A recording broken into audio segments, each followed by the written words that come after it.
Olá, turma, tudo bem? Aqui é o professor Valdir e na aula de hoje vamos continuar falando de logaritmo. A aula passada a gente deu uma introdução ao logaritmo e na aula de hoje a gente vai falar sobre condição de existência, tá? A gente tem letra lá na base, a gente tem letra lá no logaritmando, a gente tem que saber quando isso não vai interferir na existência do meu logaritmo, né? Porque a gente tem que lembrar que para existir logaritmo a base não pode ser 1. A base tem que ser positiva. O logaritmando tem que ser positivo, tá? Então, o que eu trouxe de informação aqui para vocês é basicamente o que a gente já falou, tá? Ó, eu vou colocar aqui as informações e vou falar sobre elas. Ó, nós temos que o logaritmando não pode ser menor que zero, não pode ser negativo, né? Que aí não existe o logaritmo aqui. Tá? Aqui está montado e explicado, ó, porque 6 elevado a x é igual a menos 36. Eu nunca consigo achar um número que eu colocar na minha potência aqui, vai fazer isso virar menos 36, tá? Porque esse é um número positivo. E fatores de número positivo sempre é positivo, tá?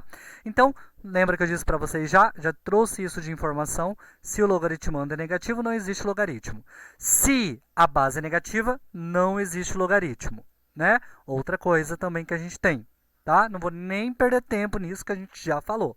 E mais um caso, quando nós temos que a base é 1. Olha lá. Se a base é 1, eu conseguiria resolver isso. Ó. 1 elevado a alguma coisa é igual a 10. Isso é mentira. Eu não consigo. Diferente do número que eu colocar aqui, sempre vai dar 1 e não vai dar 10. Tá? Então, essa é outra coisa que nem sempre vai acontecer. Tá? Que a gente nem sempre vai conseguir resolução. O único caso que isso vai ter solução, quando aqui também for 1, o meu logaritmando. Tá? Mas então a gente diz já que A tem que ser diferente de 1. Ele não pode só resolver uma condição. Beleza? Então vamos lá.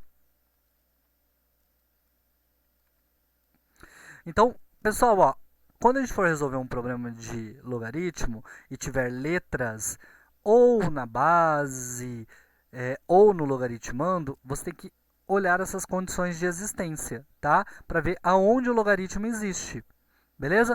Então, ó, a condição de existência aqui, primeiro tem que olhar se o meu logaritmando é positivo, que é o mais rápido, e depois se a minha base é positiva, e para finalizar, se minha base é diferente de 1. Vamos lá, para um exemplo. Ó, o meu exemplo vai trazer o seguinte caso para vocês. Ó, esse aqui, ó. Nós temos letras tanto no meu logaritmando quanto na minha base. Então, eu tenho que fazer minha condição de existência para começar a resolver uma conta como essa, tá? Então, aqui, ó, x mais 6, né, tem que ser positivo. Então, maior que zero. Então, o x tem que ser maior que menos 6. Era mais 6, passou para lá, menos 6. Tá? Essa é a minha primeira condição de existência. A segunda é que o x mais 4 também tem que ser positivo, né? Então, o x tem que ser maior que menos 4, tudo bem? E para finalizar, que o x mais 4 seja diferente de 1. Porque se ele for maior que menos 4, ele pode chegar no mais 1, né? Porque vem menos 3, menos 2, menos 1, 0, 1. Olha lá, chegou. Olha que a gente só está colocando os inteiros aqui para dar uma olhada rápida, tá? Mas então, nesse caso, eu tenho que analisar a terceira condição. Se aqui fosse x maior que 7, então a gente já eliminou, né, quando ele for 1. Mas, de qualquer forma, é importante você fazer para verificar isso. Ó, olha lá. Então, x mais 4 tem que ser diferente de 1.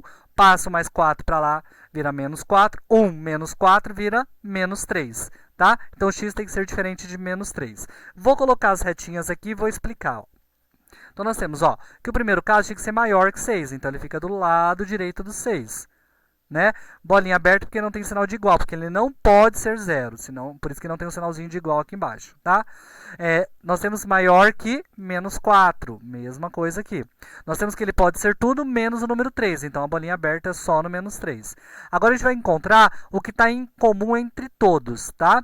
Ó, do menos 6 até o menos 4, nós não temos essa parte em comum entre eles, então não posso pegar. Tá? Aqui, ó. Essa parte não está em comum, porque aqui embaixo está, mas aqui no meio não está, ó, ele não está em comum. A partir do menos 4 está em comum nos 3. Ah, professor, mas tem um caso aqui que a gente não tem, a gente vai falar sobre ele. Então, baixo tudo e venho e retiro somente o menos 3. Então, como vai ficar a minha solução? x tem que ser maior que menos 4 e diferente de menos 3. Essa é a minha condição de existência para que o logaritmo exista. Beleza, pessoal? Espero que tenha ficado claro a condição de existência de um logaritmo e até a próxima aula.